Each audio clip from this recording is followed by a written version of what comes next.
yesterday I went um, walk to the park. It's like a probably 12,000 steps, which is like a 5 mile walk. I really felt very good, and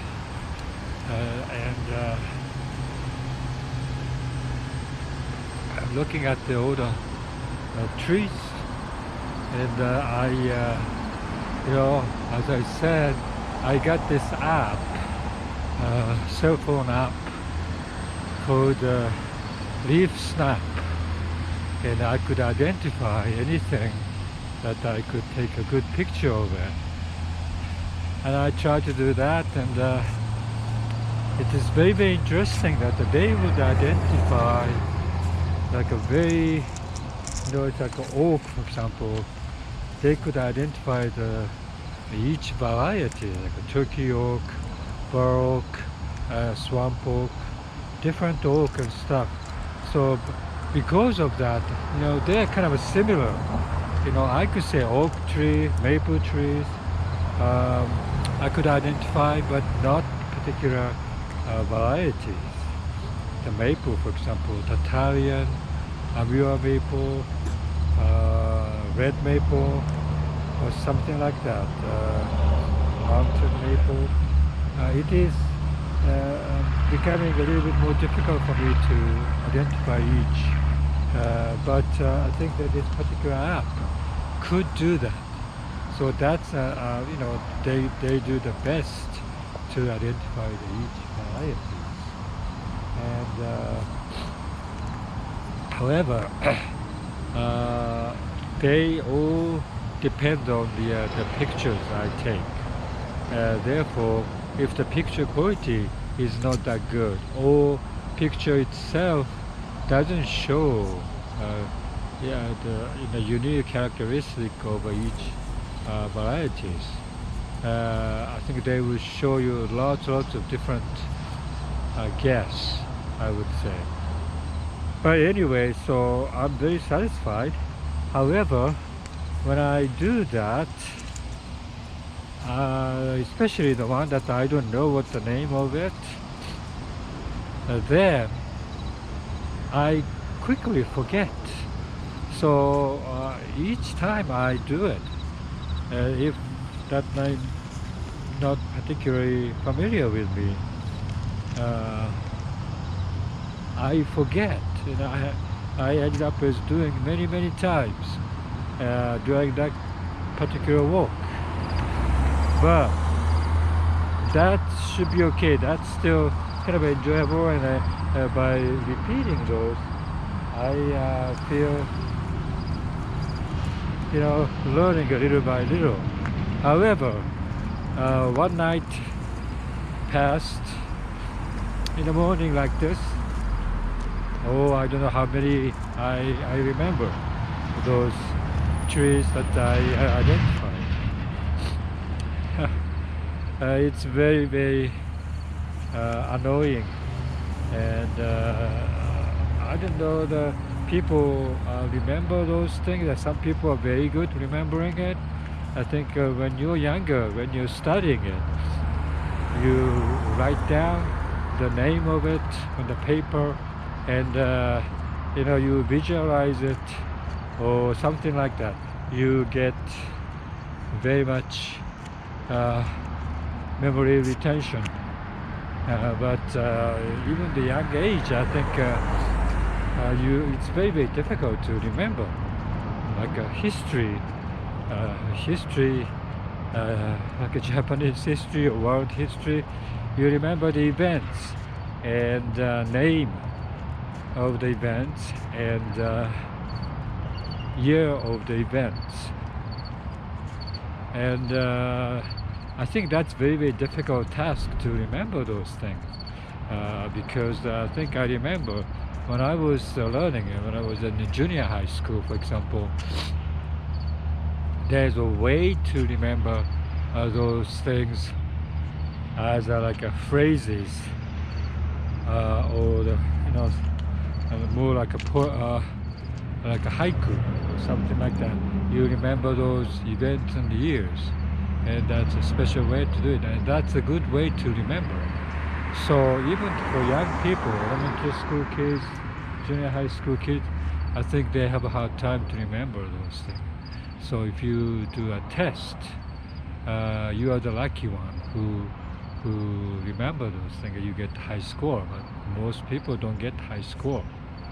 So yeah, I think memorizing it is very, very difficult, and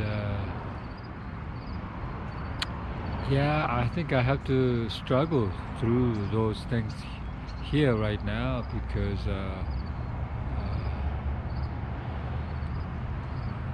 I think that's very, very important, right?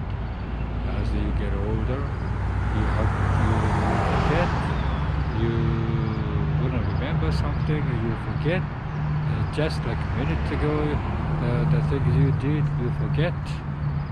You leave the key somewhere and you forget, you leave and you forget, so you lose. I did this for most of my sunglasses to forget those things. The sunglasses is about $25 per piece, and also reading glasses is about the same amount of money you have to pay. And I have this pair of sunglasses I just bought at the local 7-Eleven store, and I really loved it, and the shape of it, and polarized sunglasses, and color of it, and the design of it. I really liked it, and I wore probably about a week. Then now I cannot find anywhere in my possession. So yeah, it is a very, very annoying habits of mine that I lose things. And I think the reading glasses is a typical example. I decided to buy more or less through the internet because it's cheaper, but also it's a better quality of reading glasses.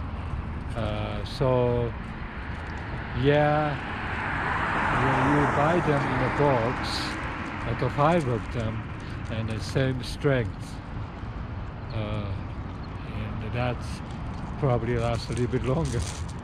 However, I still loses it, and I think one of the reasons that you loses it because